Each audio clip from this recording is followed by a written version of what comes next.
Hi, Tanner. I'm going to keep my video off for a little bit. But everybody should go in the. Sarah, let me know if you can hear me. I can hear you. Can you hear me? I'll be able to hear you. Can you hear me now?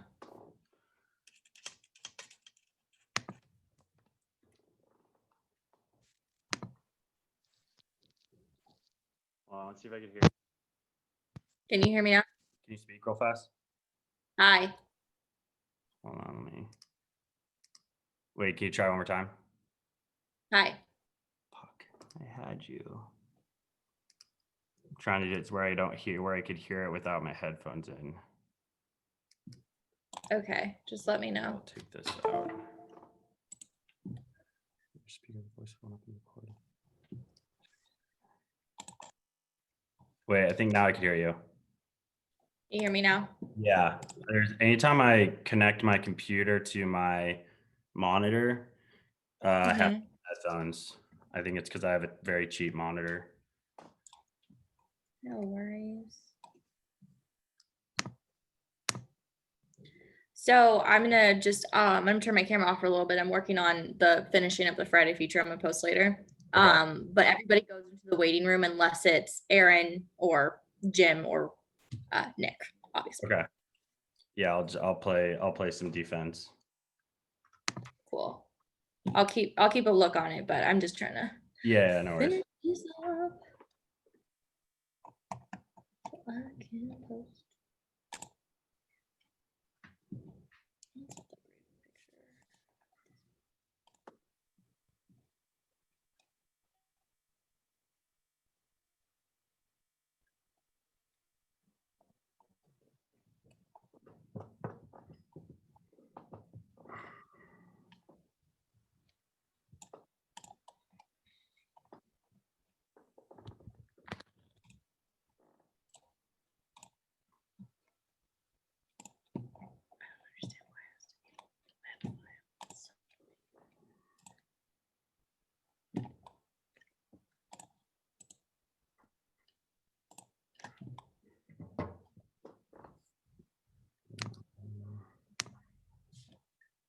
Is there an easy key to click to put someone in the waiting room? No, I even have it designated on the link that they should be put into the waiting room, but it doesn't always work, and I don't know why. And then I'm trying to click. Can you click like spacebar to kick them out? I'm not sure. Oh, spacebar just does the video. Okay, I click on their names. It's like 3 steps to do it, so it takes some time. Yeah, it's okay. We get them pretty quickly. I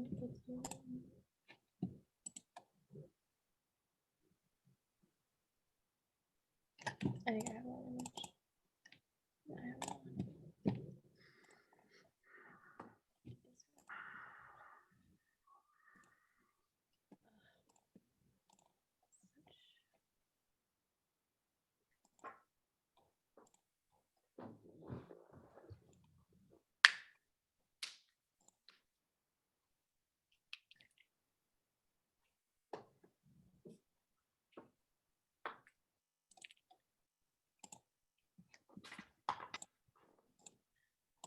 Okay.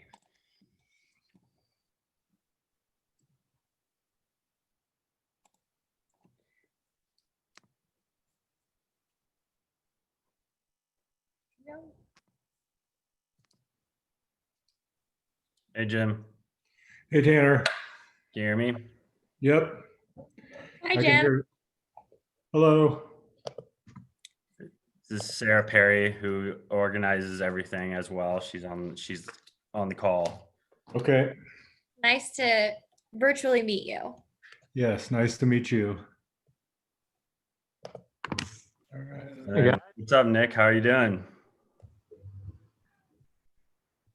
Can you hear me? Yep. Can you hear me? All right, I gotcha. Yep. Awesome. You got Jim and Sarah is in here as well. Hey, Jim. Hi, Hey, Sarah. Nick. Nice to meet you, Nick. Nice to meet you. Thanks for having me. No worries. Thank you both for doing this. I think my internet's okay, but I've been having a little issue this morning at work, so I got my iPad here. So if I get kicked off, I'll rejoin on the iPad. Okay. So you're actually in the office, Nick? I am. Been in. This is my first week. I've been in all week. We were getting tested every 10 days up until now, and then starting Monday, we'll be tested every day until the draft, and we'll be in here daily. Where is your office still in? Is it in Chase Center now? Is it not in Yeah. the hotel? In Yep. Oakland? We're in the new building. Everyone's yeah. Awesome. So practice facility, offices are all here. I love the hominess of the old practice facility and pretty much in a hotel lobby. Yeah, it was good memories and good. I love working there and living over there, and this is great here too. It's new and modern, but that'll always have a. Yeah. Did you move into San Francisco? I did. Yeah. Okay, from Oakland. Yep, I did. So I wonder have a lot of the players done that? I know Clay got a place in San Francisco, but I don't know if yeah, Steph was obviously in San Steph's down in the peninsula. A lot of people with families live down a little south of here in what they call the peninsula. Down towards Stanford, San Mateo, Burlingame, Menlo Park. Mm-hmm. Oh, there he went. Admit. Hopefully I didn't put him in the waiting room. Here, I'll play defense. You can Okay. talk. Hopefully, Nick, I might have put you in the waiting room. We have when we set up the call, Zoom still hasn't figured out a way to put everyone in the waiting room. So we play defense, and when we have random students or random people enter, we try to kick them out. Got it. Okay. I might have kicked you out by accident. I talked to you know Alex Snyder, right? Oh yeah, I'm a good friend with Alex. Yeah, I talked to him the other day, just caught up with him, see how he was doing with the pandemic and how work was going for him. So he says hello. Tanner, you used to work at Wasserman? Yeah, so I was there for almost 4 years, working under like George David, Mott, Greg Lawrence, and then obviously, so Clay was my most important guy. So I'm sorry for you. he's guy, but hard to track down.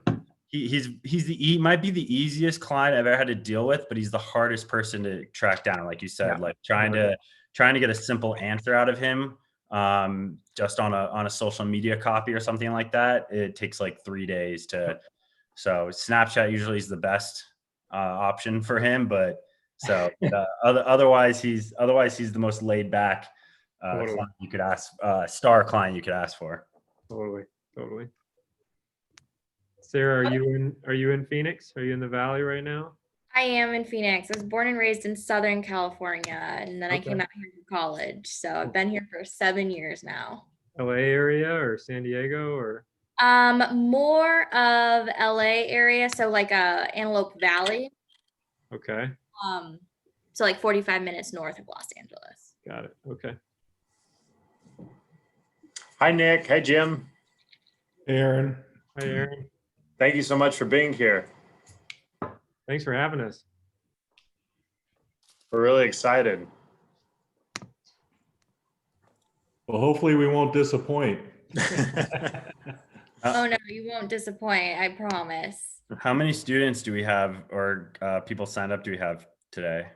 I think it was around 51 that had signed up. There's a few stragglers who texted me last night, so there might be 3 or 4 or 5 more people.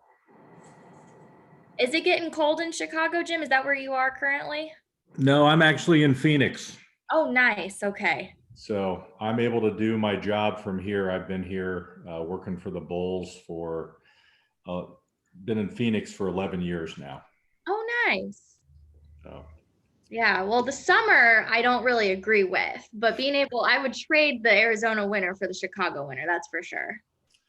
Yeah, I always get a reality check around the trade deadline when when I'm there for 4 or 5 days to realize why I enjoy living here.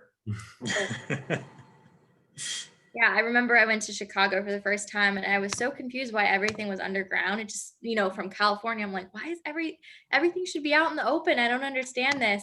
And then I went in the winter to go visit a friend, one of my sorority sisters, and I was like, I understand.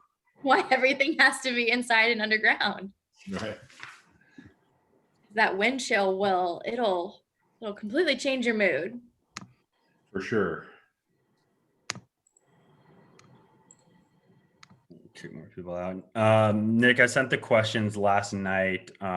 If there's anything additional you want to talk about, or if you just kind of want to wing it, Yeah, no, I'm good. easy. I gave him a glance and it looks great. Cool. So how busy are you guys right now? It's getting there for us. I'm sure it is for Jim too, but yeah, next week will be even busier, but we've been meeting and watching film, and it's you can feel it start to pick up in a good way. So the season just got set pretty much. When is training camp going to start? Sounds like December 1st. Okay. I have not been as busy the last couple weeks because all the bosses have been out looking at players, but I'm supposed to get an email today. Next week, everything's going to ramp up regarding draft, free agency. As we'll talk about on the call, we've had 7 months to do it. So Yeah. Well, it's about 12 o'clock. Tanner, Jim, and Nick, are you guys ready for me to let the masses in and get started? sure. Yeah. Awesome. So Tanner's first go at this, by the way. Break away. Yeah, I've never moderated anything. I'm working on public speaking as one of my fears, so this is the best way to do it, I think. Awesome. I moderated the last one, and Yeah. I know you can do this one, Tanner. So it'll So be a good. I'll Sarah, right before I'll introduce everybody. So You're good. cool. Awesome. I think we have everybody. Sarah, Are we recording, Sarah? We are. Okay, sounds good. Good morning, everybody. Welcome again to another installment of our Selig Speaker Series. We're really excited about who we have today. Hopefully this is a nice reprieve from everything else you're paying attention to into the world right now. I guarantee you're going to be way happier with the talent we have here than with the talent you're getting on NBC News right now. So big welcome to our guest speakers from the Golden State Warriors, Nick Oren, and from the Chicago Bulls, Jim Paxson. We're so happy to have you here. Our students are appreciative, our program's appreciative of you being here. Thank you for being here. To go over format, the first about 45 minutes of this program will be moderated. It'll be an interview done by one of our own students, Tanner Lipson. It'll be recorded. After that point, we will take a break, at which point all members of the public will ask you to leave the Zoom room, and everybody after the break who's currently enrolled MSLB student will have you stick around for questions and answers. So again, thank you so much for being here today. We appreciate your time. And I'm going to turn it over to our moderator today and our current MSLB student. We're very proud of doing this today, Tanner Lipson. Thank you, Tanner. Awesome. Thanks, everybody. First time moderating, so I'm just going to give it a go, kind of like Sarah last week. Happy to have Nick and Jim joining us. Both have ties to the Valley. Nick has grown up here, worked for the Suns, went to McClintock High School, worked for USD as the basketball manager for 4 years, and then on to the Suns, and then was plucked from the Suns video room to work for the Golden State Warriors under Steve Kerr as a special assistant. And we'll touch on it. He has a great story. You should look it up about what he did to kind of turn the tide in the Warriors series. I think it was the 2014-2015, not World Series, finals. So that's a great story. You want to look it up. And then we have Jim Paxson, who lives in the Valley and is the current director of player personnel for the Chicago Bulls. Both you guys had different paths to your current roles. Jim playing in the NBA, Nick working his way up from a pretty much entry-level video coordinator job. So I just kind of, besides giving you guys more of an intro, just kind of want to get into it. And I appreciate you guys joining us today. Thanks, Tanner. Great, So both of you guys have different roles, and I kind of wanted to get a little bit of background on your responsibilities for both of your positions and how they differ. There might be a lot of people think this is the GM, assistant GM, and scouts, but there's also a lot of different positions within the front office. So Jim, if you want to start your current role and your responsibilities, and then Nick, you as well. Sure. My current title and responsibilities is Director of Pro Personnel, and this is my third season in that role. And primarily with the, not including the Chicago Bulls, with the 29 other teams in the league, we have 2 other scouts that I work with, and our primary responsibility is for player live and player background reports for all the players in the league. And so during the course of the season, in a normal season, non-COVID season, I primarily have the Western Conference teams, and I will see those teams, not counting Phoenix because I live here, live probably 3 to 5 times a year.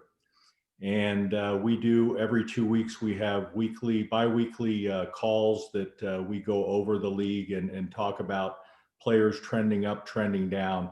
But it's primarily focusing for future trades and for future free agents. And so that's my primary responsibility.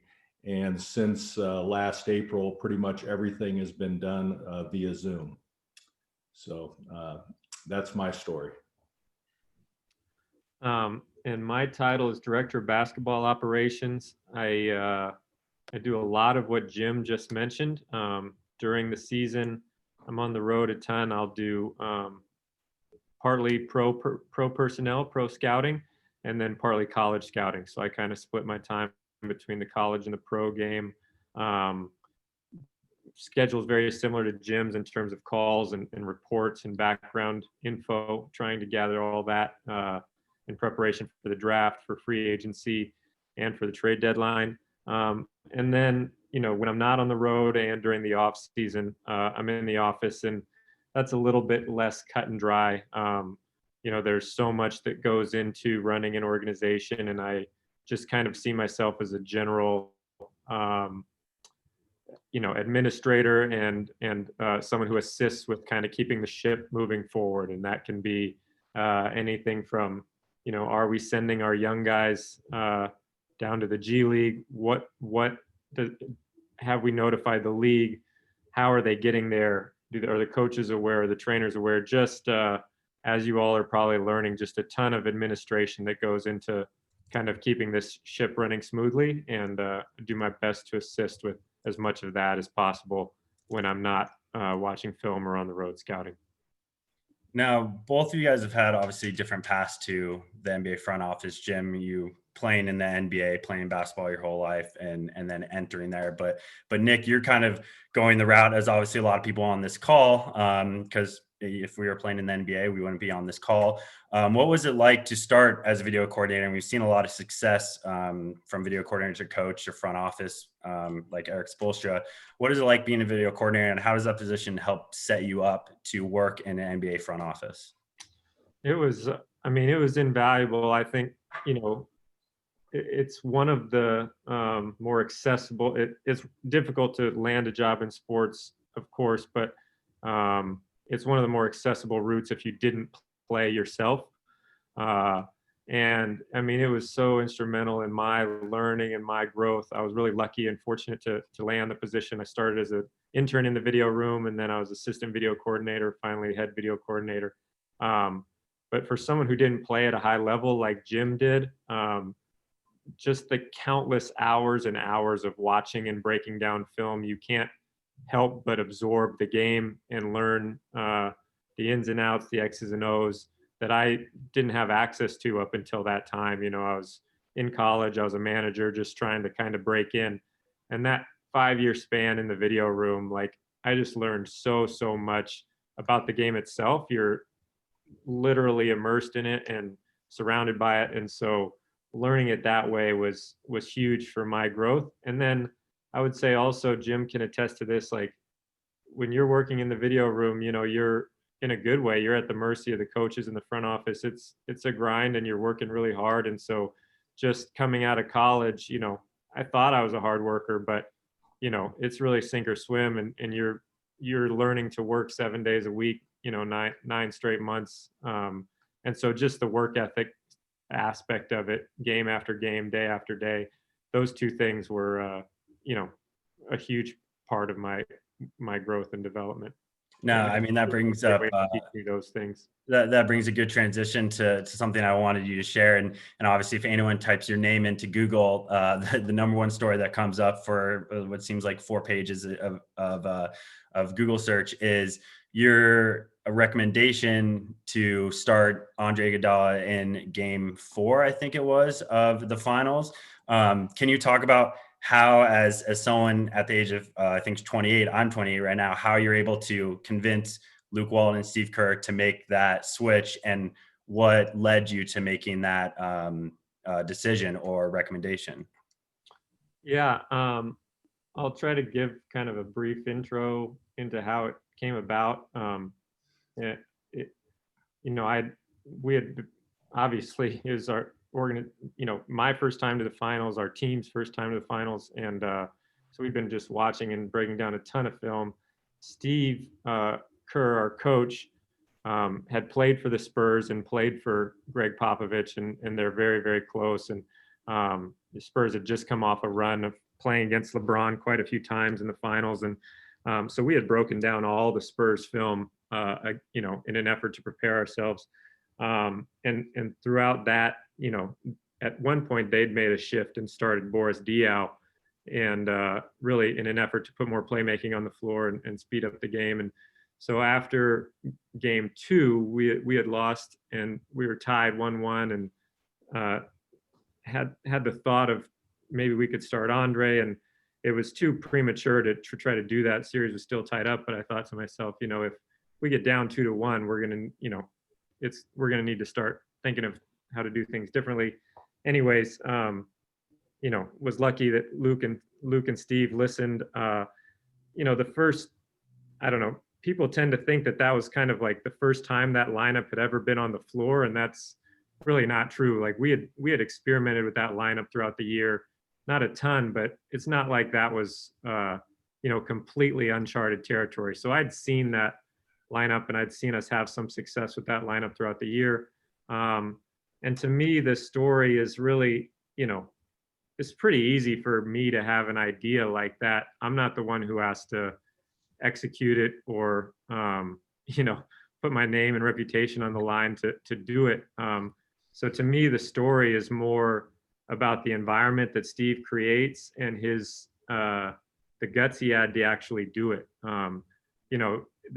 I can tell you there's not many teams out there where a kid like myself, who was 28 at the time, I was his assistant. He created a psychologically safe environment for someone like me to feel comfortable speaking up. That's how he treats his entire staff. He deserves credit for listening to everybody. It's easier said than done, but there's no bad ideas, and everyone feels comfortable to speak up.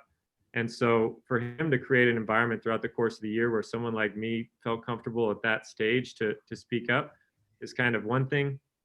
The second thing is, that's a major move to shift your starting lineup and to have your starting center be about 6'6", when you're down 2-1 in the finals. And so while I had the idea, like, he had the guts to actually do it. And so he deserves a ton of credit for that. And then the last thing I'll say is, like, I don't think any other coaches, maybe one or two, but most of the other 29 teams, the coach is not sharing credit with someone like myself after that. So to me, that's the real story, is like, it was such an example of our team that year. We had asked Andre to come off the bench in favor of Harrison Barnes early in the season, and it kind of came back around. He wins Finals MVP. That's just a credit to Steve and the environment he created, in my opinion. Well, I'm glad it worked out, and it worked out in the end. And I met Steve before, and he's such a nice guy, and he seems like the type of person who gives credit where credit's due, and it's been a great story to follow, because obviously it worked out, and they kept that lineup going for a few years. Absolutely. Jim, you obviously different path to the NBA, or to NBA front office, going from player to assistant GM to GM. We see it a lot more with James Jones, Elton Brand, Sean Marks. Were there any specific challenges? How was that transition from going to a player to managing pretty much every aspect of the basketball ops basketball ops and organization? Well, first of all, that's a great question. I'd like to piggyback on Nick a little bit since this is for students and so many on this call, is that I think Nick, not just about the Iguodala story, but being a little bit modest of the effort and work of where he started in that video room. That's in the NBA circles. I've hired video coordinators in my role before. Those jobs and the hours, even with the technology today, with more technology, there's more, and Nick will probably smile about this, but that means the coaches just want more and more edits, more and more things to look at. And I think, the only thing similar I really had, I was very fortunate, Tanner, in that, and to the group, is that my first year in Portland was more, I went in as player development and an advanced scout, but that was 1993. I didn't even have a computer, didn't know how to use a computer. And I didn't do all the advanced scouting, but I had to hand write out the plays. And as you can attest and things, you've seen my handwriting. So that was not a pretty picture. So to your question, I wanted to, and the other thing Nick has at this point of his career and what he's done, and maybe it'll come up later, but, starting that way, but he worked for the Suns, but then there were some management changes. He didn't go to Golden State till that first year Steve was there. So he's seen a lot of different ways of how people have worked in this business, and he was behind the bench and working that way. And now he's taken a path to broaden his horizons. And I think that's something all the students out there and people on this call should look at, because he's doing the things to expose himself, and he's getting that opportunity in that organization, which doesn't always happen. But I think that's a real key as young people are looking at this profession, to try to learn and make yourself as versatile as you can, because that's really, really important. Now, as far as former players, I was, again, very fortunate because I was able to very shorten my career in Portland. There were changes and moved my way up. But the short answer is that the staffs have gotten bigger. My biggest challenge when I first became a general manager in Cleveland was that it happened so quickly that I didn't really have the depth of connections in the league for the type of people that you need to surround yourself with. And where that really impacted me the most was the draft. Because of my years of playing and watching the game, I had a really good feel for current players in the league, and as far as trades and things like that, but putting together a staff, people you can trust. And those are the challenges you met. I mean, Elton Brand went in, and now they brought Daryl Morey in above him. Not as a sign that Elton isn't very qualified and is good in his role. It's just experience matters. James Jones brought in Jeff Bauer here in Phoenix. Jeff's been a general manager in a couple different places. And I'm drawing a blank on the third person you mentioned, but Sean Marks, he was in different situations, but he comes from the Spurs tree. And as Nick will attest, the Spurs have put a lot of different people in high level positions. And he's surrounded himself with good basketball people. So there's a lot of different ways to get there. But I think that's why, the former players today, I think staffs are bigger. I think guys are able to and want to hire people that have experience that will complement them. Now, you talked about the draft and identifying players. So a quick question: was there a chance you were going to draft anyone else besides LeBron James in 2003? And what were your first impressions when you brought him in for a workout? At the time, the ownership that I worked for, there was the president on the business side in one meeting after we won the lottery asked the question, should we be considering Carmelo Anthony? And I didn't even have to answer that. The owner, Gordon Gunn, very quickly said, no, we're not considering any other player. So that was easy. But the biggest thing with LeBron, and it was more of a media circus when we brought him in. Aaron Goodwin was his agent at the time, and we worked closely together. And they came in and did a workout, but it was mainly just to get to know him. And the owner, and we had dinner with him.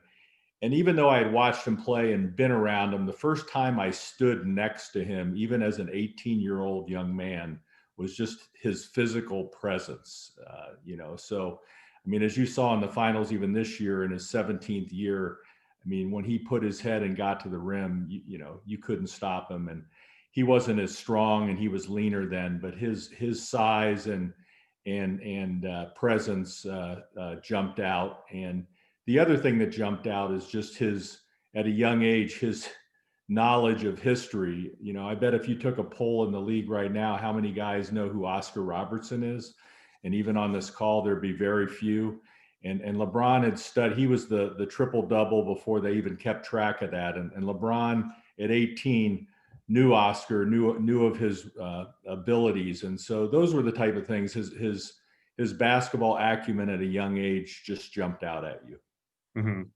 Now, one quick thing I wanted to mention, and it's good timing that we have you on the call today, because a lot of us are in a class called Professional Sports Law, and you actually appeared in our reading this week as we were going over a standard NBA player contract and mentioned in a lawsuit or a decision between you, Darnell Valentine, and the Portland Trailblazers. I want to know what it's like to know that you're etched in NBA history forever, and if you could speak a little bit about what that was and why you are listed in every NBA standard player contract. Well, it started, my agent and the head of the Players Association during that time was Larry Fleischer. And I would say to everybody on this call and in your program should Google him and do some background, because he started the Players Association basically in the early 60s and was a pioneer in his own right till he passed away in the late 80s. But I was a vice president of the Players Association at the time. The salary cap had just come into, had been agreed upon in collective bargaining. And so there was a lot of different things coming up. And Larry Fleischer used me in a certain way on certain things. And one of them was in that Portland at the time was a small market.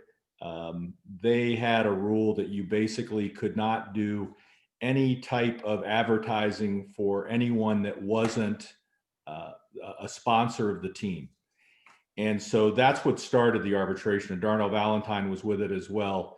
And so, now I'm not even, having not been as close, but there's so many different categories now, there's so many different sponsors, but then that wasn't as large.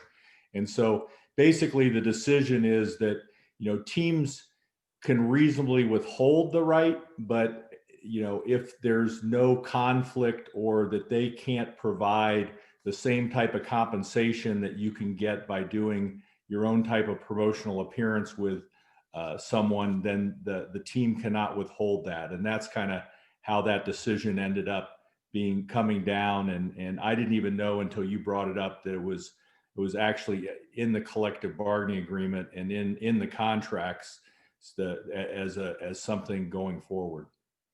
That's a good way to have your name in history. I know we've talked about in the past that that your brother may have all the notoriety from all the rings, but you're also in the NBA history book forever too with that. So,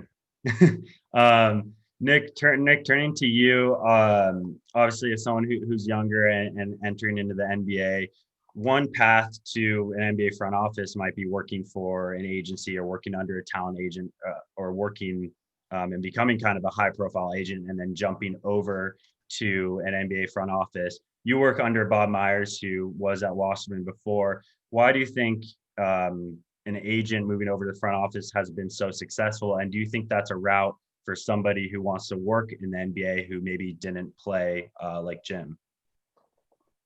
Yeah, no doubt. It's a really good path to take. When you look at someone like Bob specifically,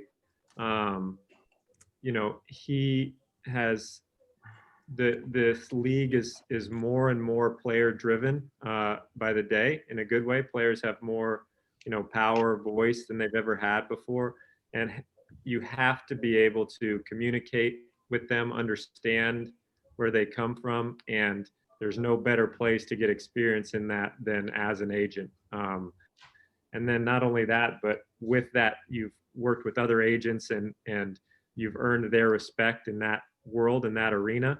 And so certainly working for an agency and going that route is is you know is a great way to get into the league. There are other ways as well. I wouldn't say going there to do it with the sole intention.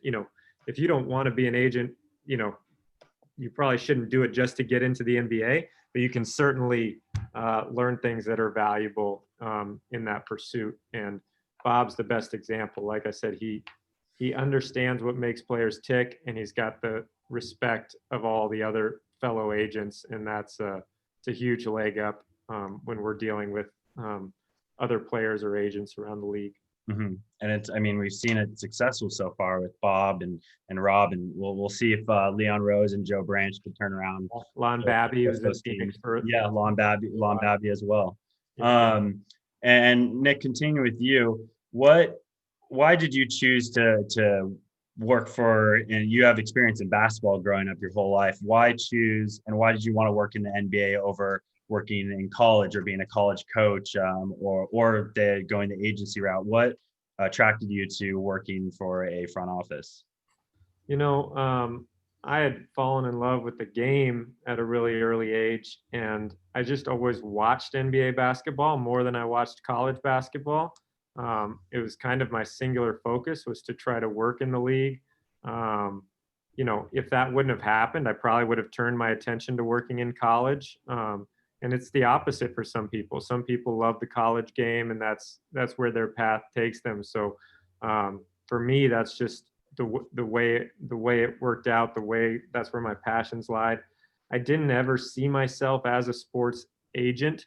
Now that I've been in this business for 10 years, it's I should have given that some more thought. I think Jim mentioned this earlier, but like broadening your horizons and making yourself versatile and gathering knowledge from various areas of the world, and those things are so valuable. I think people in the league and across all industries are looking for people with broad knowledge. And so if I could go back and tell myself, 10 years ago, like, it'd be exactly what Jim said: expand your horizons, gather knowledge in various areas and fields. And so I should have actually given, working for an agency, analytics are so big now, like working for an analytics company, there are so many ways to gain knowledge and kind of, for lack of a better term, triangulate your way into working for an NBA team if that's your dream. Mm-hmm. So I never felt like I'm the type to be a sports agent. So I just kind of said, it's not what I want to do. And looking back on it, you don't have to be Jerry Maguire, the most popular, successful sports agent, but you can gather a lot of knowledge of the industry that way. You just got to be able to sleep with your phone and answer those 2 a.m. phone calls. Right. And that kind of brings me to another point. Obviously, everyone on this call, a lot of people want to work in the NBA. A lot of people, when looking outside in, only see the GM, assistant GM, capologist, the people who make the roster decisions. You've had a variety of positions in the NBA front office. What are some of the entry level, mid-manager levels in the front office or basketball ops that people don't know about, whether it's the PR and some of the other stuff that might not be as high profile? Yeah, sure. I mean, you mentioned a few, the PR, there's all sorts of entry level positions across the organization. The one that I would say is just growing, analytics are becoming so humongous in our industry, and you're going to need to know what you're talking about from a data and analytics perspective. And I think that's a great way for young people to break in. To me, that would be kind of the video room of the front office, you could say. And I guess the other thing I'd say is, like, I have always, my goal, and I always saw myself as kind of fitting better in the front office, but my entry path was through coaching and through the video room. And just to go back to what Jim said, like, I'm so thankful that I spent my first 8 years of my career on the coaching side. I would have never scripted that for myself, but I learned things that, I'm so thankful that I learned and experienced, that even if your dream is to be a coach or be in the front office or to be an agent, like, just embrace various avenues, because it's always going to come back around to help you. No, that's great advice, and that's great insight on kind of the entry to an NBA team. Obviously, we have to at least touch on COVID. It's been, I'm sure we're all sick of discussing it and talking about it, but I wanted to bring it up a little bit. Obviously, both the Warriors and Bulls were not invited to the bubble, so I just wanted to see if you guys had some insight on what the past 8 months have been like for you guys. Obviously, that's probably one of the longest time your team hasn't played in the history of the NBA. So what does an average month, week look like? Are you guys kind of stuck in flux until announcements like the schedule being set and the draft being set? What have you guys been doing for the past 8 months as basketball front office? I mean, I'll go first. Well, for me, since the shutdown, the first month, there wasn't a lot because everybody was waiting to see how the virus would react and what was really going to happen. But during that time, the Chicago Bulls made some significant changes, and we brought in Arturas Karnisovas as our VP of basketball operations. He replaced my brother, who went into a special basketball advisory role. And that was middle of April. And then we hired Mark Eversley as our general manager, Pat Conley as our VP of player personnel, and then brought in an assistant GM, JJ Polk. And since that time, starting in late April, we've had 2 to 3 Zoom calls related to pro personnel and related to the draft. And since all of us have had to get to know a new upper management group, we've had different projects. For example, in May, one of the projects was that, we are using, and Nick, maybe that you already use Real GM for your scouting. We weren't using that with the Bulls. And so I had, everybody had for their teams they were responsible for to do a full player report for every player in May. So for me, that was 175 players, and to go through that. And then we took a little bit of a break as things going. So kind of leading up, like I mentioned a little bit before we got on this call, the last couple weeks, the upper management team's been out. We have the 4th pick in the draft. Golden State has the 2nd. They've been out working out players and interviewing players in person. So next week, it's really going to ramp up for calls. And I got the call yesterday saying, be ready for that. But it's been a different environment, but we were, the best thing was, even though we weren't in the bubble, the game started and 22 teams participated. So you got to watch players. And since you had seen them through the course of the first 62 to 65 games this year, it was good to kind of do that tracking. But right now, Nick's in his office, but other than our upper management team, until next week, they have not been letting anybody else in the office, in the practice facility for the Bulls. So, and I am not going back for the draft or free agency. And so that'll all be done via Zoom, and they're going to get all the kinks. But it's changed things, but I think it's also made you have to adapt, and it's the world we live in now. And I don't think things are going to change anytime too soon. So did you have to just tear up the old Suns scouting report and write a completely new one for the undefeated 8-0 bubble Suns? No, I didn't do that. Basically, I just did an update report on every player for the Suns from the bubble. And I did in May, I did it based on the first part of the season until the shutdown.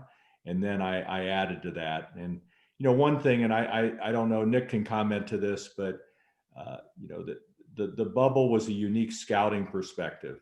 And so, I had some people that went down that were able to go watch and said it really wasn't a real environment to some players. I guess my point being is some players played at a higher level than you would have thought. And how much of that is no fans, the background, and so you don't want to, especially for an 8-game stretch, you don't want to take too much from it in a positive or a negative way, kind of like summer league.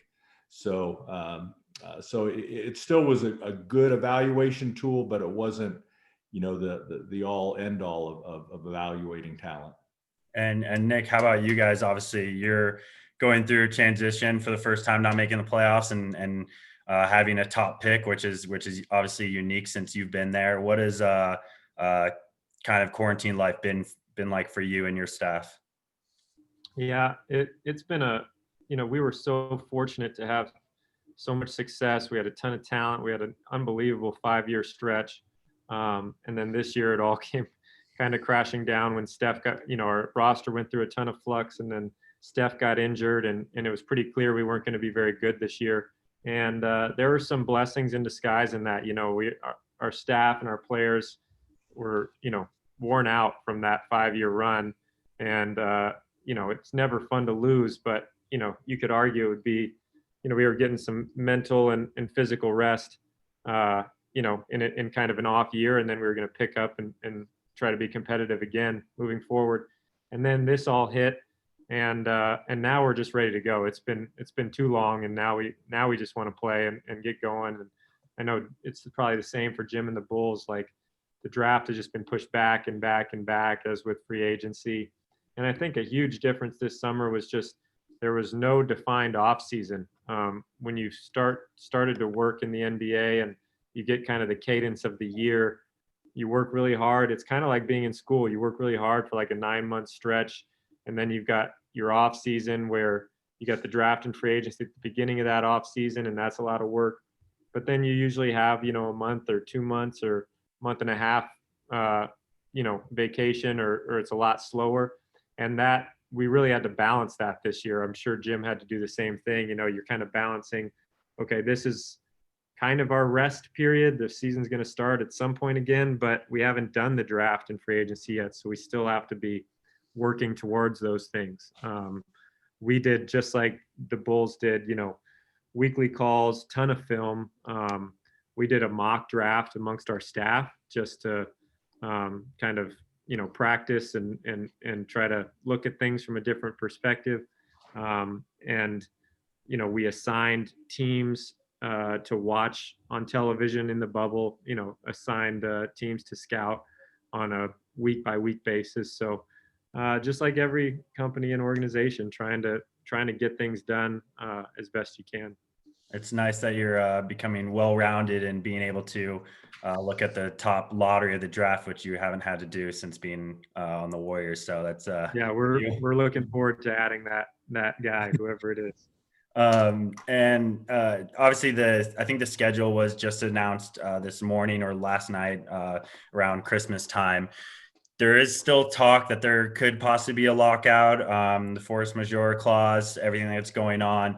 Jim, I wanted to get your thoughts. Obviously, you've been on both sides of the labor negotiating table as the VP of the NBPA and working under the owners as a GM. What are some of the pillars that both sides will be trying to negotiate for and collective bargain for the next CBA, whether that's in 2023 or in the next month?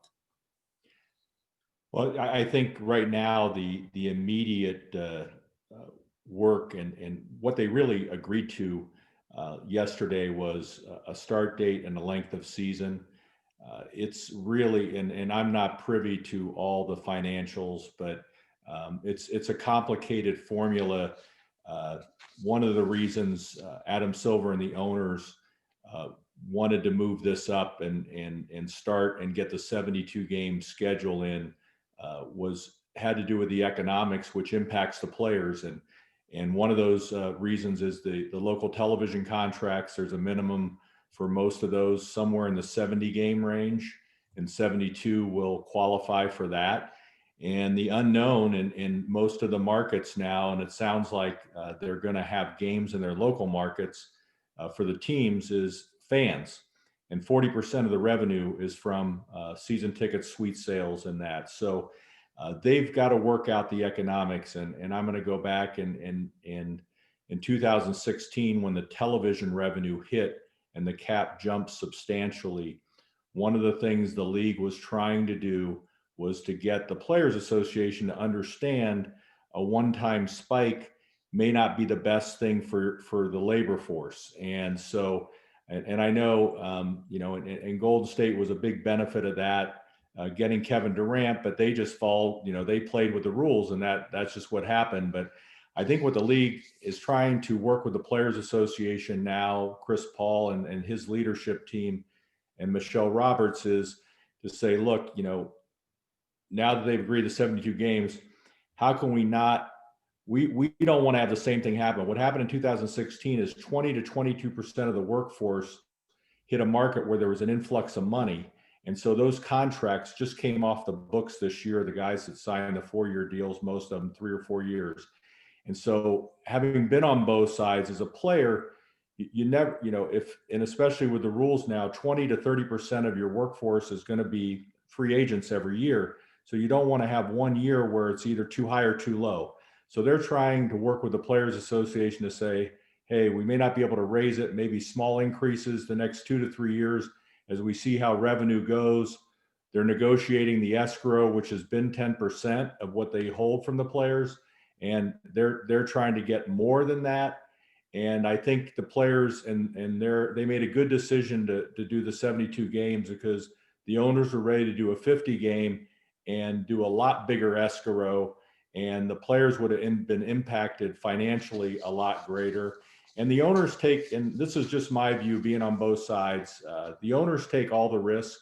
Yes, they have the money, but they take the risk. And so they take all the upside, but they also take all the downside.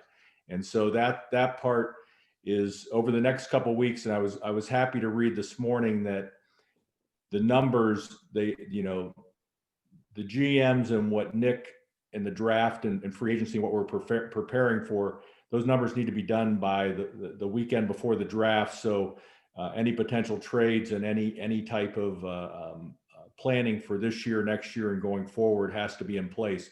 So I guarantee you the league lawyers and the Players Association are working 18, 20-hour days to get this part figured out prior to that weekend before the draft.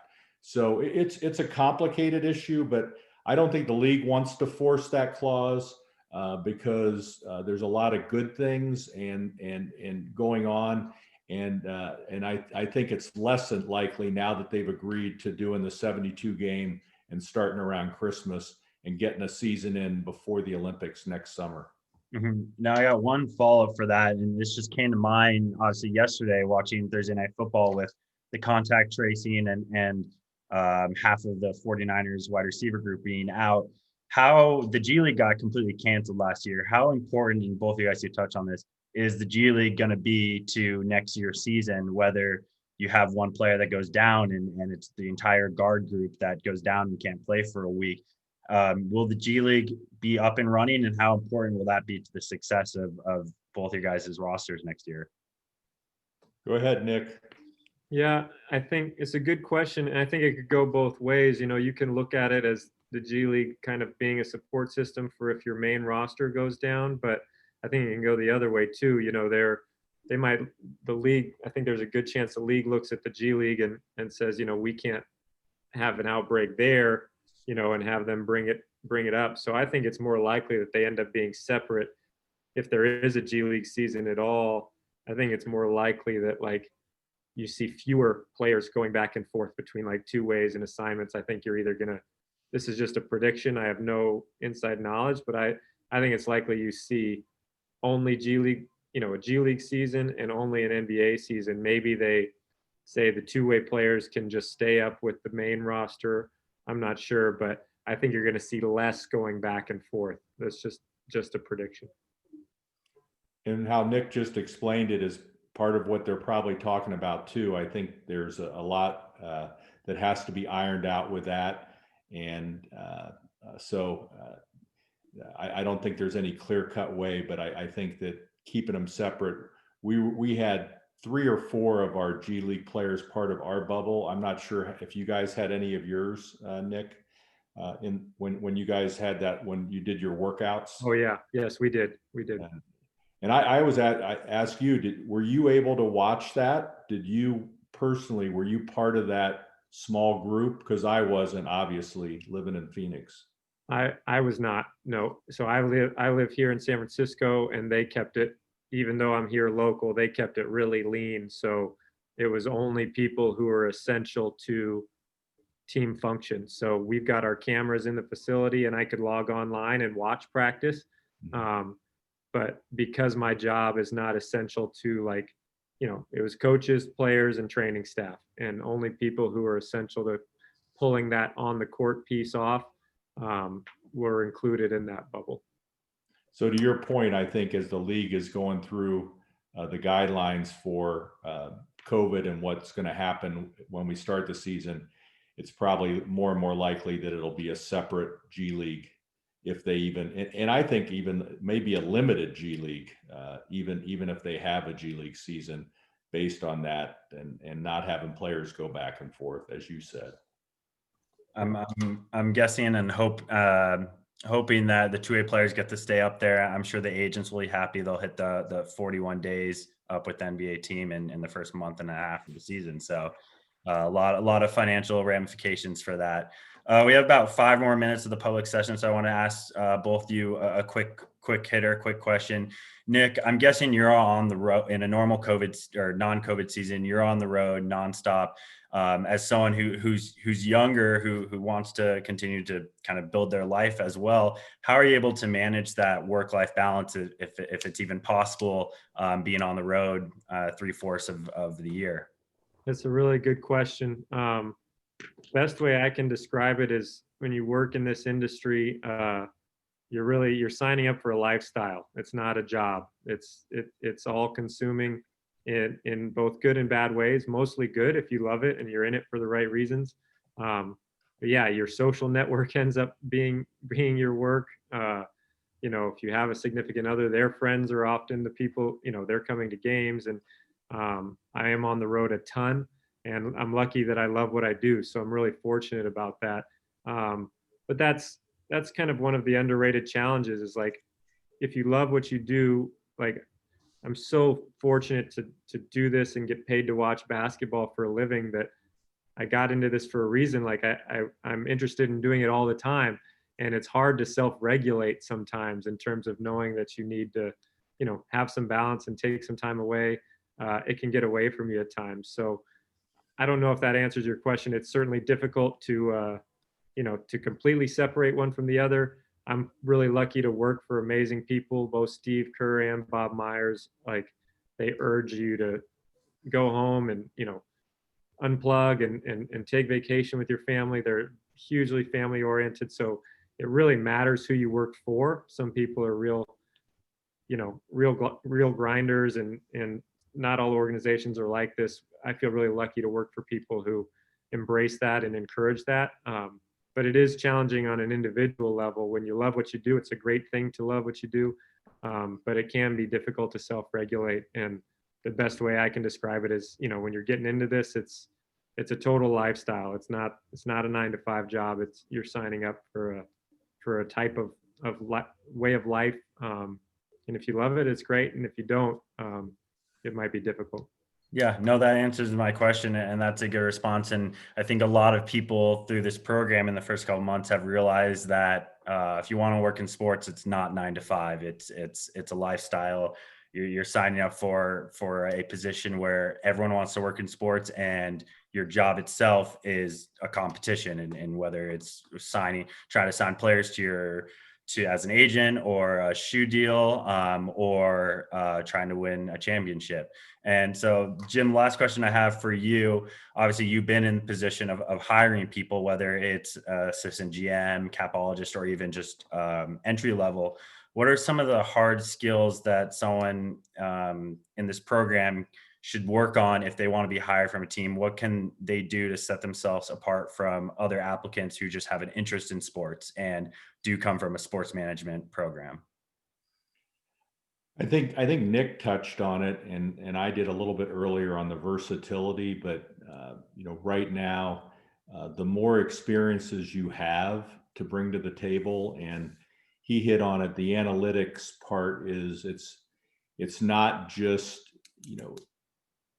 not that you have to be an expert, but you better have that in your wheelhouse, that you have some knowledge and that you're able to talk about it and use it. And that's something I'm still catching up on, and been fortunate that we rely on, we have some good people that I bounce things off of and things, but I would bet you that in Nick's reports, when he writes up players, it's a combination of skill set and analytics and blending that. And then they also have people that look at that and even take it even deeper. So just the versatility in doing that. And so I think that's important. And, Nick's a great resource, and just, one of the reasons I asked him to be on this call today was his path and doing that. And I think that for all of you to do that, full disclosure, I'm married to Tanner's mom. So, he's seen the path and journey of just the work and our relationship. And I'm fortunate, Nick, and to the group that, with the Bulls, they've been very supportive too, but I can make my own schedule as long as I get my work done. So, it's very blessed. But Tanner, I thought you did a great job hosting this today. So hope. Appreciate it. Thank you. It's first time really public speaking. Agreed. Yeah, the questions were very good, and and I think a very healthy discussion, and a good blend between the old with me and Nick being young. So all good. I appreciate it, and it's good that you kind of touched on analytics, because for people in this program where you're required to take sports analytics course, and it's a very difficult course, but as you said, it's pretty much a requirement to have that knowledge if you want to work in sports today. So the program has done a great job in setting us up and making us pretty much take that class. So that's really all I have for you guys. Aaron, if you want to take it from here. Thank you, Tanner, and wonderful job. I'm going to echo what Jim said. Congratulations on your first moderating of. Thank you. Thought you did really great. Jim and Nick, we can't thank you enough for being here with us and doing this. This means the world to our program, and we're indebted to you for your time today. Thank you so much for doing that. We're going to take a short, about 10-minute break. We'll plan to be back at around like 1:05 p.m. Arizona time. So we'll take a quick break. After the break, that'll be the time for our currently enrolled sports law and business students to visit with Nick and Jim and ask some questions. But thank you all for being here for today's installment of the Selig Speaker Series. We're going to be announcing our final one of the semester very soon. So please look out for that on the Sports Law and Business social channels. But again, please join me in giving a very warm virtual round of applause for Jim and Nick. Thank you both so much for being here. Thanks for having us. Yeah, thanks, Aaron. All right. Awesome. We'll be back in 10 minutes. Okay, so we just come back on in 10, and I'm just going to keep my video off. Is that cool? Yep, all right. That's fine.